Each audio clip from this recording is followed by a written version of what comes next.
ស្តីពុកម៉ែបងប្អូនអ៊ំពូមីចាវិលមកជួបគ្នាសាជាថ្មីម្ដងទៀតហើយជាមួយនឹងដំរីឆ្នោតវៀតណាមប្រចាំថ្ងៃសូមបងប្អូនជួយចែក Subscribe និងរូបកណ្ដឹងម្នាក់មួយផងដើម្បីទទួលបានវីដេអូថ្មីមុនគេ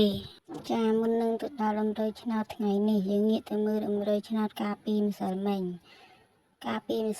ម៉ោង 1:30 នាទីដំរីឆ្នោតរបស់យើងចូលចំលេខអូយើងមានអូខ្ទង់30ចេញ38ចំប៉ុស A និងលេខត្រេង2គ្រាប់ទី1វាចេញចំលេខ57ចំប៉ុស B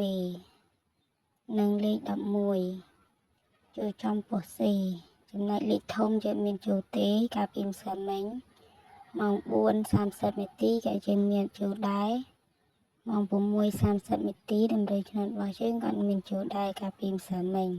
ចាយើងងាកទៅមើលដំរីឆ្នោតថ្ងៃនេះម្ដងដំរីឆ្នោតថ្ងៃទី31ខែ10ឆ្នាំ2025ដំរីឆ្នោតរបស់យើងមាន3ម៉ោងមានម៉ោង 1:30 នាទីម៉ោង 4:30 នាទីនិងម៉ោង 6:30 នាទីនិងមាន4ប៉ុសមានប៉ុស A B C និង D ចាដំរីឆ្នោតយើងថ្ងៃនេះយើងមានលេខតូចអូខ្ទង់ថ្ងៃនេះយើងមានអូខ្ទង់10និងលេខត្រេង4គ្រាប់ទី1យើងមានលេខ27គ្រាប់ទី2យើងមានលេខ64គ្រាប់ទី3យើងមានលេខ50គត់និងគ្រាប់ទី4យើងមានលេខ20គត់លេខធំថ្ងៃនេះយើងមានលេខ309គត់គុណបញ្ជាក់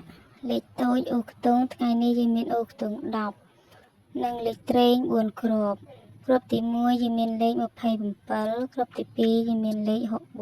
64គ្រាប់ទី3យើងមានលេខ50គត់និងគ្រាប់ទី4យើងមានលេខ20គត់និងលេខធំថ្ងៃនេះយើងមានលេខ309គត់គុណចាដំរីឆ្នោតប្រចាំថ្ងៃទី31ខែ10ឆ្នាំ2025របស់យើងថ្ងៃនេះមានតែប៉ុណ្ណឹងបងប្អូនអាចយកទៅផ្សារសំណាងឬក៏មើលលេងកម្សាន្តក៏បានបើបងសិនជាបងប្អូនមិនចង់លេងក៏អាចទស្សនាបានដែរចាសូមអរគុណច្រើនសូមឲ្យហេងគ្រប់គ្នាចា